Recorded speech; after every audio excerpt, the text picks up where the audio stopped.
Prague is known for architecture and Alphonse Mucha, but it also has some pretty wild underground comics. I was there at the end of last year, and I looked all over the place and finally found a bookstore that had a pretty decent selection of local Czech comics. So whenever I travel, I like to try to find local undergrounds to see what the scene is like. And so we're going to flip through some of these today. This is the first one. So I don't know how to say any of these words. So apologies to the creators, but you can see on each book who the creators are.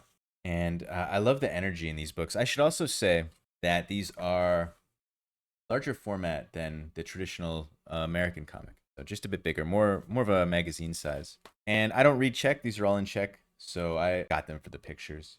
And I do love the pictures in these. I'm definitely a sucker for black and white. Already here, some nice stippling.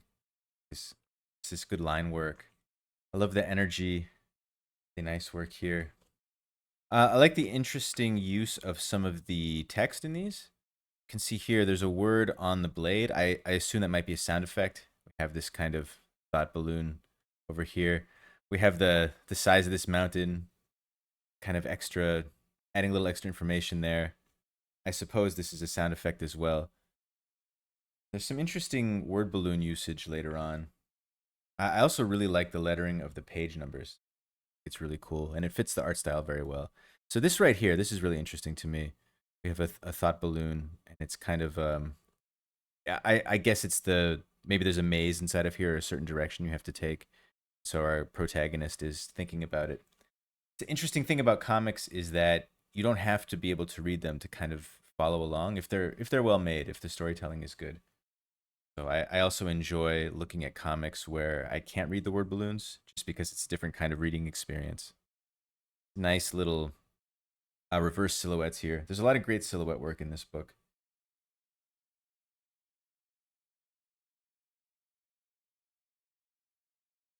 And more here. They're kind of describing go down, go across, pop up underneath this the tomb or something.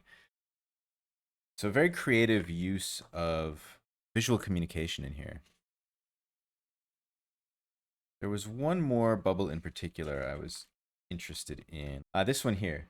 So these three characters are all having a conversation, and maybe what they're saying isn't important as so much as that they're all talking, or maybe they're talking over each other, or maybe they're speaking in some special magical way. And some interesting back matter in this one as well.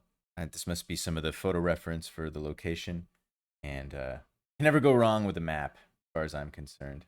And maybe these peaks, maybe this is some of the mountain that was measured earlier on in the book.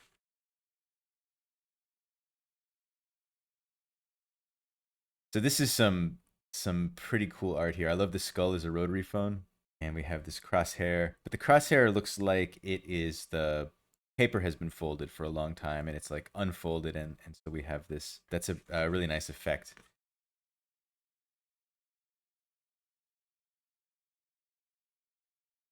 And again, more of that energy, sort of black and white, kind of underground comic energy.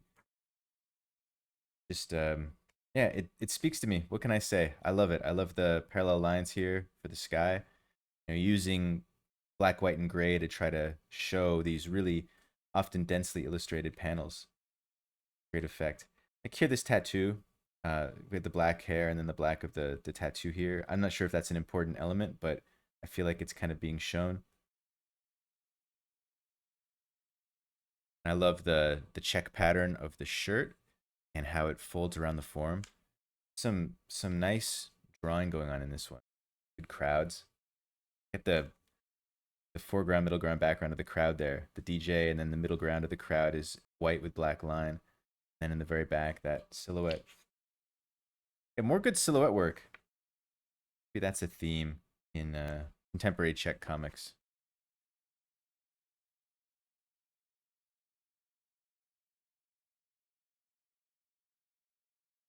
So this next one is actually in color. And this one, great cartooning. And I love this. It must be watercolor, maybe some ink wash. I love this kind of wet and wet effect in the background here. I feel like the text, I love the text boxes. The font maybe is a little bit too computery, maybe too digital or too jarring. I would love to see this hand lettered. kind of fit the art a little bit more. But that's just a minor a minor quibble because the art here is so beautiful. I love this, just all this glorious wash, more silhouette stuff, and it's all so dynamic. The figures are so evocative. This is another one. It's done well enough that I don't even know I need to read the word balloons of the textures. There's just so much good stuff going on here, and it kind of changes a little bit. So I think the previous ones, let's see, these ones have more of a clear holding line to them, and then we flip the page, and this scene, except for the foreground robot, this background scene is just watercolor with the probably on the pencil lines, and it's a really nice effect. All this going on. Every one of these I flip through, I think this one's my favorite one of the stack, and then I pick up the next one, and I feel the same way about it. Amazing.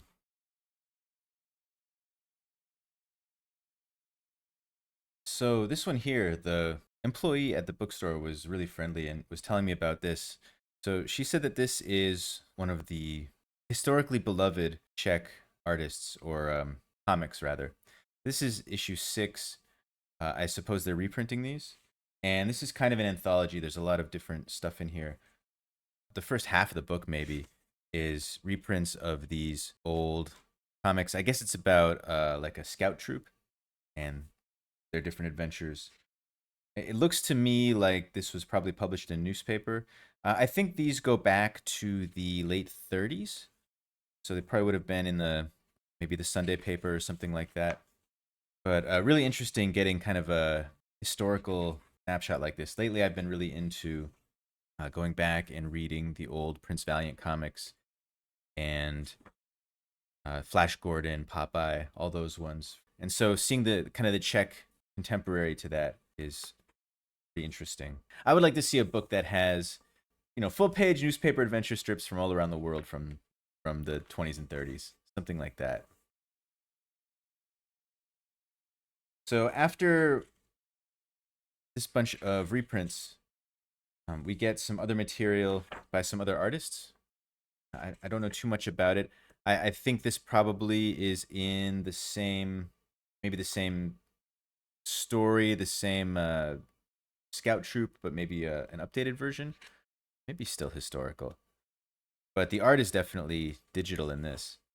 It's interesting seeing the stylistic difference. And here again, quite a bit different stylistically. I wonder if this is like in the same universe, or maybe this is the current version of it. And then we have these pages, which I really like, different little games and quizzes and stuff. Kind of a highlights magazine of this. I don't want to come across these two.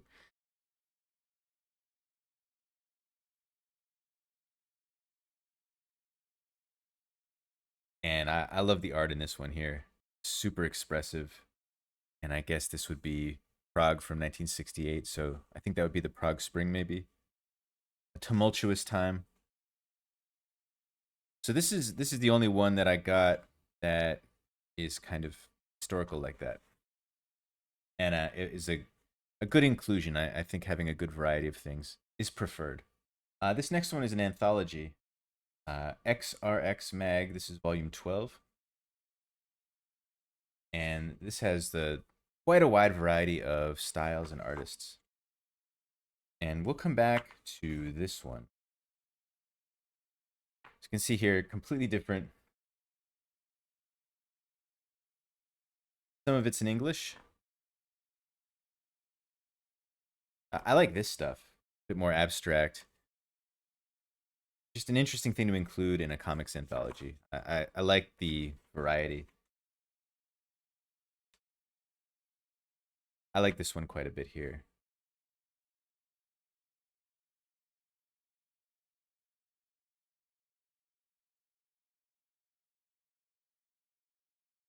This is kind of a cross between the abstract and the sort of comic layout, and just the mood of this. I really love this spread.